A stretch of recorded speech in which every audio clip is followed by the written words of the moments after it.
Hello everyone, स्वागत है आप सभी का। आज के हम इस वीडियो में पढ़ेंगे निलंबन के बारे में आज जानेंगे। ठीक है, इसके पहले वाले लेक्चर के बारे में हम यहाँ इधर पढ़ा चुके हैं। ठीक है, बिलियन और विलायक क्या होते हैं। ठीक है, तो एक बार हम उस चैप्टर को रिवाइज कर लेते हैं, ऊपर ऊपर बस देख लेते हैं। ठीक है, बिलियन क्या होता है। ठीक है, बिलियन और हो जाएगा विलायक। ठीक है, विलायक, ये चीज़ें हमको समझना है। बिलियन, विलायक और विलेय। ठीक है, विलेय। ठीक, देखिए समझने की कोशिश करेंगे। देखिए बिलियन क्या होता है। बिलियन, यहाँ पे ध्यान देंगे। यहाँ पे एक बीकर लेते हैं। ठीक है, इसमें हम ले लेते हैं जल। जल में हम क्या कर देते हैं, थोड़ा सा क्या कर देते हैं, नींबू डाल देते हैं। ठीक है, तो जल और नींबू का जो मिश्रण तैयार होगा ना, ये जो मिक्सचर तैयार हो रहा है, मिश्रण तैयार हो रहा है, इसका हम नाम दे देंगे, ये बिलियन है। क्या है, बिलियन है। समझ आ रहा है। उसके बाद विलायक क्या होता है।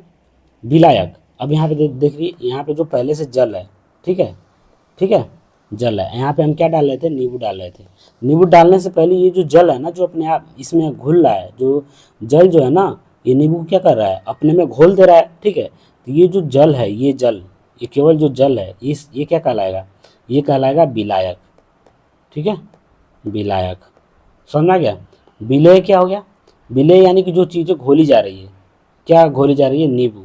नींबू, नींबू की जगह पे चीनी ले लेंगे। ठीक है, चीनी भी क्या है, एक विलेय है। यानी विलेय भी क्या, चीनी क्या होती है, इसमें घुल जाता है। ठीक है, जल में। समझ में आ गया। यानी विलयन, विलायक और विलेय आपको समझ में आ गया होगा। चलिए ठीक है, अब नेक्स्ट देखेंगे निलंबन क्या होता है। देखिए मैं इस हेडिंग को देख करके आपको समझा देता हूँ। ये देखिए क्रियाकलाप जो है, ये आपको बताने की जरूरत नहीं है, क्योंकि हमने क्या देखा है 2.2 में पहले से क्रियाकलाप देख चुका है। और निलंबन क्या होता है उसके बारे में भी हमने समझा दिया है आपको। ठीक है, तो एक बार ऊपर ऊपर से इसको देख लेते हैं, फिर आगे हम पॉइंट पे पहुंचेंगे। ठीक है, चलिए देखिए इसको, एक नंबर हम स्टार्ट करते हैं। अभी इसको मिटा दें। ठीक है, चलिए देखिए यहाँ पे देखिए, ध्यान दीजिए, क्रियाकलाप 2.2 में समूह स के द्वारा पाया गया विषमांगी घोल जो ठोस द्रव में परिक्षेपित हो जाता है। ठोस द्रव में क्या होता है, ठोस द्रव में परिक्षेपित हो जाता है, वो निलंबन कहलाता है। निलंबन का मतलब सीधा सीधा अर्थ है कि अगर हम कोई सी भी विलेय जो है होता है, विलेय नहीं, कोई सा भी अगर हम पदार्थ को अगर घोलना चाहेंगे, ठीक है, विलायक में, तो क्या होता है, वो अपने नंगी आंखों से हम क्या कर सकते हैं, उसे देख सकते हैं। ठीक है, समझ आ रहा है। वही क्या होता है, निलंबन होता है। सिंपल चीज़ है। ठीक है, निलंबन एक विषमांगी मिश्रण है। ठीक है, आप समझ में आ रहे हैं। यानी विषमांगी मिश्रण क्या होता है, हमें नंगी आंखों से क्या होता है, दिखाई देता है, उसे हम क्या बोलेंगे, निलंबन बोलेंगे। ठीक है, यहाँ पे देखिए, जिसमें विलेय पदार्थ का कण घुलते नहीं है। ठीक है, उसके जो मॉलिक्यूल्स होते हैं, विलेय यानी कि जो घुलने वाला पदार्थ होता है, वो घुलते नहीं है। ठीक है, बल्कि माध्यम की समष्टि में निलंबित रहते हैं। यानी उस माध्यम की समष्टि में क्या होते हैं, निलंबित रहते हैं। ये निलंबित कण आंखों से देखे जा सकते हैं। ठीक है, यानी कि जो कण होते हैं उसमें हम अपने नंगी आंखों से क्या कर सकते हैं, उसको देख सकते हैं। ठीक है, चलिए देखिए निलंबन के गुण क्या क्या हो सकते हैं। यहाँ पे देख लीजिए, निलंबन के गुण में हम देखेंगे कि यह एक विषमांगी मिश्रण है। कोई पूछ देगा निलंबन क्या है, तो निलंबन का एक गुण में ये आता है कि ये विषमांगी मिश्रण है। ठीक है, ये कण आंखों से देखे जा सकते हैं। ठीक है, ये निलंबित कण प्रकाश की किरण को फैला देते हैं। यानी जो निलंबित कण जो होते हैं ना, वो प्रकाश की किरण को क्या कर देंगे, फैला देंगे। ठीक है, जब छोटे छोटे मॉलिक्यूल्स होते हैं, जो हम बताए थे आपको 10⁻⁹मीटर के जो मॉलिक्यूल्स होंगे, जो कण होंगे किसी पदार्थ के, तो प्रकाश को क्या कर लेंगे, फैलाते नहीं है, वो जाने देते हैं। ठीक है, वो हमें नंगी आंखों से नहीं दिखाई देते हैं। लेकिन यहाँ पे निलंबित कण जो होते हैं, प्रकाश की किरण को क्या कर देते हैं, फैला देते हैं, जिससे उसका मार्ग दृष्टिगोचर हो जाता है। यानी कि जो प्रकाश किस तरह से किधर जा रहा है, वो हमें क्या होते हैं, यानी पूरी तरह से दिखाई देने लगता है। ठीक है, जब इसे शांत छोड़ देते हैं, तब ये कण नीचे की ओर क्या हो जाते हैं, बैठ जाते हैं। कण क्या होते हैं, नीचे की तरफ बैठ जाते हैं। ठीक है, जैसे मान लीजिए उसमें क्या बोलते हैं, जल में अगर बालू मिला देंगे, क्या होगा बताइए। बालू मिलाएंगे तो आंखों से दिखेगा ना कि बालू है जल में। साफ जल में अगर बालू मिलाते हैं तो दिखता है, फिर कुछ समय के बाद क्या होता है, वो नीचे बैठ जाता है। ठीक है, जब इसे शांत जल छोड़ देते हैं, तब ये कण नीचे की ओर क्या होता है, बैठ जाता है। अर्थात निलंबन अस्थायी होता है। यहाँ से हमें ये समझ में आया कि निलंबन क्या होता है, अस्थायी होता है। ठीक है, छानन विधि द्वारा इन कणों को मिश्रण से पृथक किया जा सकता है। यानी कि हम इसको छान करके हम क्या कर सकते हैं, इन कणों को, कणों के मिश्रण को हम क्या कर सकते हैं, अलग कर सकते हैं। ठीक है, जब सभी कण नीचे बैठ जाते हैं तो निलंबन समाप्त हो जाता है। यानी कि जब वो कण नीचे की तरफ बैठ जाएंगे ना तो निलंबन समाप्त हो जाएगा। निलंबन यानी कि समाप्त होने का मतलब ये है कि जो जल है हमें क्लियर दिखाई देगा। वो तो नीचे पेंदी में बैठ जाते हैं ना, ठीक है। विलयन में प्रकाश की किरण का प्रकीर्णन रुक जाता है। यानी कि जो विलयन में प्रकाश के किरण की जो प्रकीर्णन है चारों तरफ जो फैलता है वो रुक जाता है, ठीक है, जब वो नीचे बैठ जाते हैं तो, ठीक। यहाँ पे देखिए कोलाइडल, यहाँ पे देखिए कोलाइडल विलयन क्या है। अब यहाँ पे देखेंगे कोलाइडल विलयन, निलंबन आपको समझ में आ गया, ठीक है। अब यहाँ पे हम देखेंगे कोलाइडल विलयन क्या होता है, ठीक है। तो यहाँ पे देखिए क्रियाकलाप 2.2 में समूह द के द्वारा प्राप्त मिश्रण, यहाँ पीछे मैं पढ़ा चुका हूँ, ठीक है। या आप क्रियाकलाप 2.2 में आप देखेंगे तो द के द्वारा जो प्राप्त मिश्रण मिला था उसको क्या बोलेंगे, कोलाइड या कोलाइडल विलयन कहा जाता है, ठीक है। समूह अ ब द स ऐसे करके पढ़ाए थे, ठीक है। आप अगर वो वीडियो नहीं देखा है तो आप उसे जरूर देखिए, ठीक है। तो द के द्वारा प्राप्त मिश्रण को कोलाइडी या कोलाइडल विलयन कहा जाता है। कोलाइड के कण विलयन में समान रूप से फैले होते हैं। यानी कोलाइड के जो कण होते हैं ना वो विलयन में, विलयन के क्या होते हैं, वो समान रूप से क्या होते हैं, फैले होते हैं। निलंबन की अपेक्षा कणों का आकार छोटा होने के कारण, यानी निलंबन की अपेक्षा जो निलंबन हम ऊपर पढ़ रहे थे जो आंखों से दिखाई दे रहा था, ठीक है, वो निलंबन की अपेक्षा उस मतलब उसकी अपेक्षा जो इसके कण होंगे ना वो मतलब छोटे होंगे, ठीक है। यह मिश्रण समांगी प्रतीत होता है, लेकिन हमें यह क्या कैसा मिश्रण प्रतीत होता है, ये समांगी मिश्रण प्रतीत होता है, लेकिन ये वास्तविकता में विलयन विषमांगी मिश्रण ही है। समझ में आ रहा है।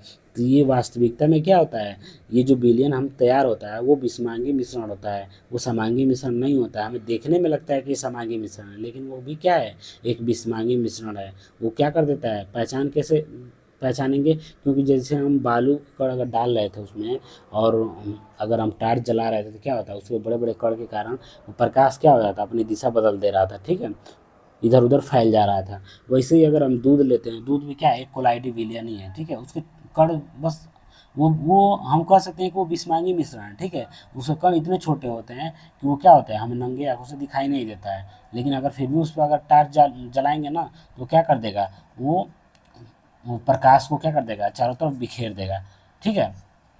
चलिए यहाँ पे देखिए कोलाइडल कणों के छोटे आकार के कारण हम इसे आंख से नहीं देख पाते हैं, ठीक है, ये मैं आपको बताया हूँ, ठीक है। लेकिन ये कण प्रकाश की किरणों को आसानी से फैला देते हैं, ये प्रकाश की किरणों को क्या कर देते हैं, आसानी से फैला देते हैं।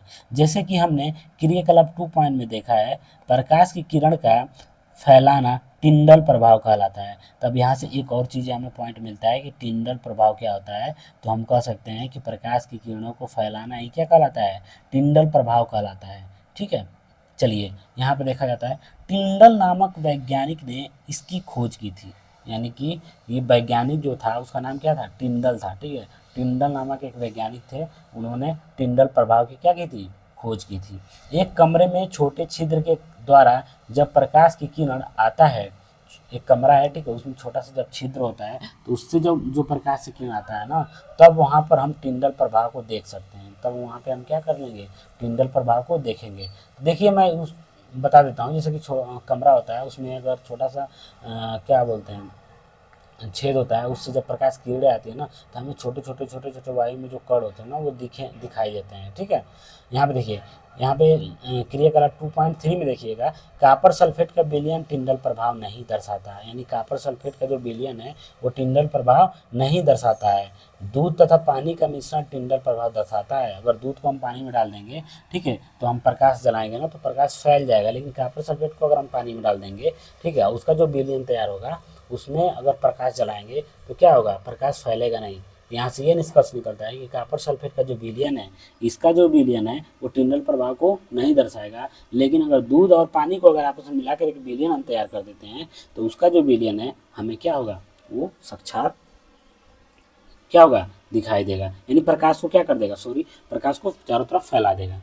देखिए यहाँ पे यह कमरे में मौजूद धूल और कार्बन के कणों के द्वारा प्रकाश के फैलने के कारण होता है, ठीक है। यहाँ पे हम बताए थे कि वहाँ पर हम टिंडल प्रभाव देख सकते हैं, जो जो इसके पीछे मैं समझाया था, ठीक है, वही चीज़ है। यह कमरे में मौजूद धूल और कार्बन के कणों द्वारा प्रकाश के फैलने के कारण होता है। जब एक घने जंगल का आच्छादन से सूर्य की किरणें गुजरती हैं, घना जंगल होता है, ठीक है, वहाँ से जो थोड़ा थोड़ा जो फैला होता है, जो उसके जो पेड़ की छाया होता है वहाँ से जो थोड़ा थोड़ा फैलाव होता है, उसके उसके मतलब वहाँ से होते हुए जो प्रकाश की किरणें फैलने, देखिए यहाँ पे जब प्रकाश की किरणें आती है ना, तो यहाँ पे वही चीज़ें समझाया गया है कि यह कमरे में मौजूद धूल और कार्बन के कणों के द्वारा प्रकाश के फैलने के कारण होता है। यहाँ पे देखिए, जब एक घने जंगल के आच्छादन से सूर्य की किरण गुजरती है तो वहाँ हम टिंडल प्रभाव को देख सकते हैं। यानी एक घने जंगल में भी हम क्या कर सकते हैं, एक टिंडल प्रभाव को देख सकते हैं। ठीक है, नहीं आता है थोड़ा सा प्रकाश आ जाता है ऐसे उजाला टाइप का, प्रकाश की लाइनें जो दिखती हैं, ठीक है, वही चीज़ें हैं।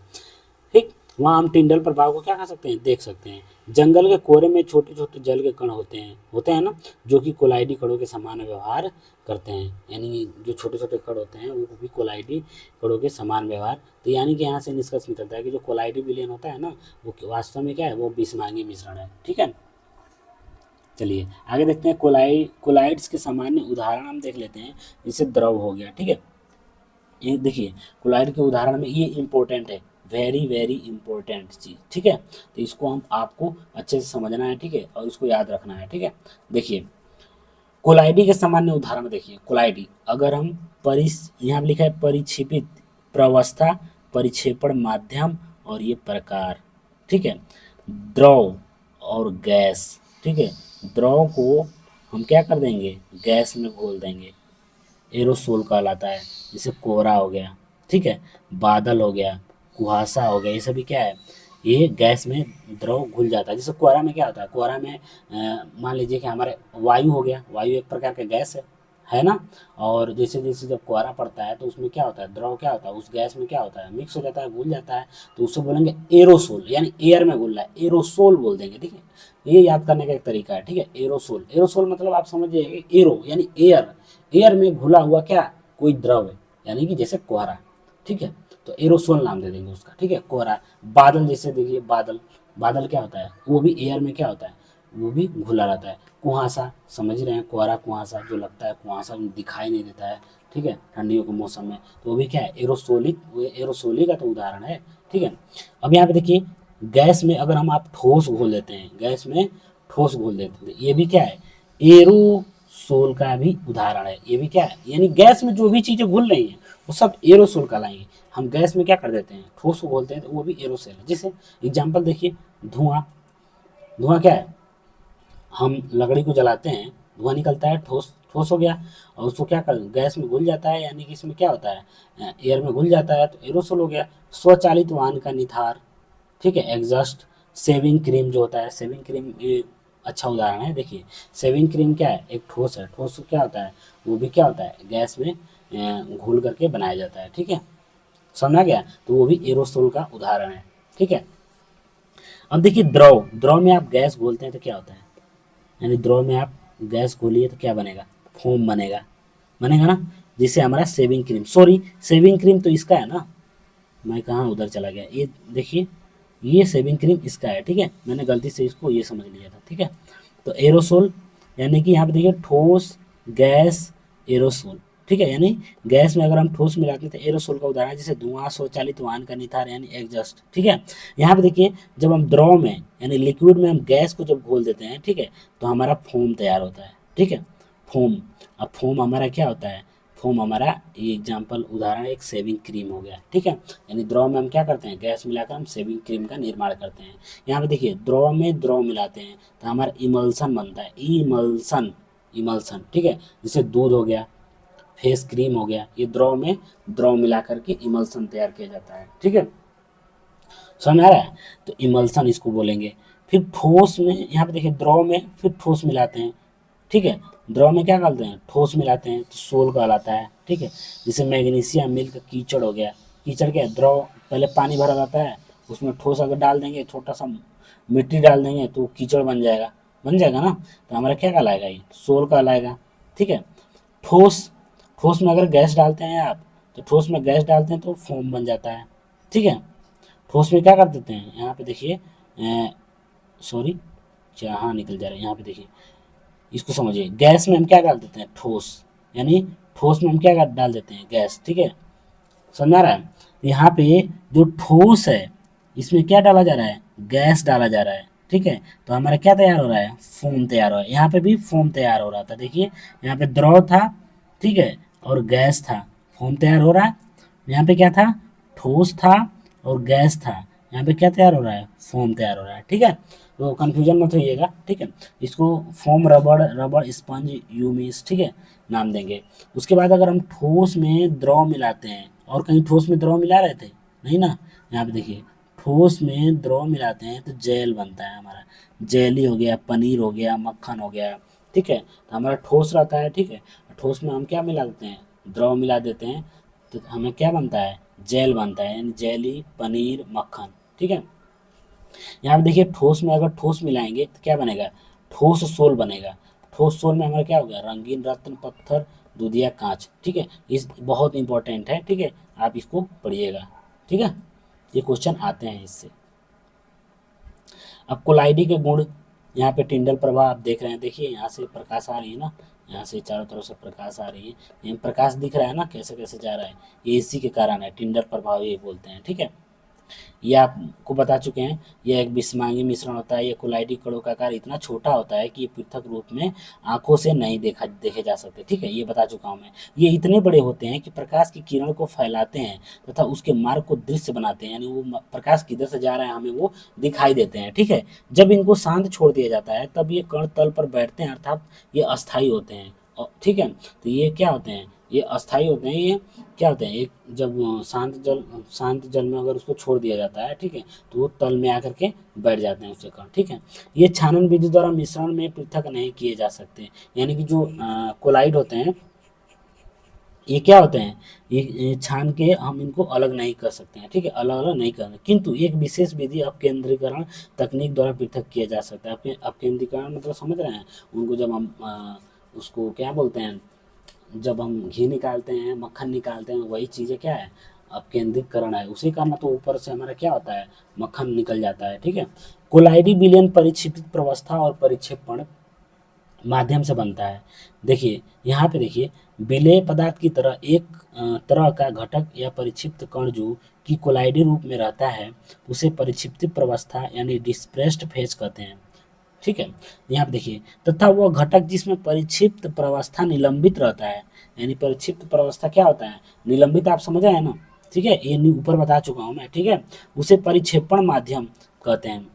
देखिए कोलाइडी को परिक्षेपण माध्यम जैसे ठोस, द्रव या गैस की अवस्था और परिक्षिप्त प्रवस्था के अनुसार वर्गीकृत किया गया है। साड़ी 2.1 में कुछ उदाहरण दिए गए हैं। ठीक है, ये सब सारी चीज़ों को मैं आपको समझा दूंगा। ठीक है, नेक्स्ट लेक्चर में, यानी प्रश्नावली में मैं सारा समझा दूंगा। वैसे तो मैं आपको यहाँ तक समझ में आ गई होगी। ठीक है, चलिए देखिए यहाँ पे प्रश्न में देखिए, ये मैं आपको बताऊंगा नहीं, ये आपको खुद से करना है। उदाहरण के साथ समांगी और विषमांगी मिश्रण में विभेद करना है, अलग करना है, सिंपल है। समांगी मिश्रण क्या होता है, विषमांगी मिश्रण क्या होता है, आप जान ही रहे हैं। निलंबन के देखिए, विलयन क्या होता है, निलंबन क्या होता है, कोलाइडी एक दूसरे से किस प्रकार अलग है, ये आपको बता ही दिया हूँ। ठीक है, एक संतृप्त विलयन बनाने के लिए 36 ग्राम, ठीक है, सोडियम क्लोराइड 100 ग्राम जल है और इतना केल्विन घोला जाता है। ठीक है, इस टेम्परेचर पर इसकी सांद्रता ज्ञात कीजिए। सिंपल है, सांद्रता कितनी होगी आपको बताना है, तो ऊपर मैं सॉल्व करके बताया भी था कैसे निकालते हैं। नहीं आपको पता है तो मैं प्रश्नावली में सॉल्व करा दूंगा। ठीक है, तो आई होप आपको वीडियो अच्छा लगा होगा। ठीक है, अगर आपको ये पसंद आ रहा है तो चैनल को सब्सक्राइब और वीडियो को लाइक ज़रूर करिएगा। ठीक है, धन्यवाद। और देखिए आगे वाले चैप्टर में हम पढ़ेंगे भौतिक और रासायनिक परिवर्तन क्या होता है। ठीक है, आगे वाले पॉइंट में। ठीक है, उसके बाद हम ये सब चीज़ें पढ़ के प्रश्नावली सॉल्व करना सीखेंगे। ठीक है, प्रश्नावली में आपका सारा डाउट क्लियर कर दूंगा। ओके।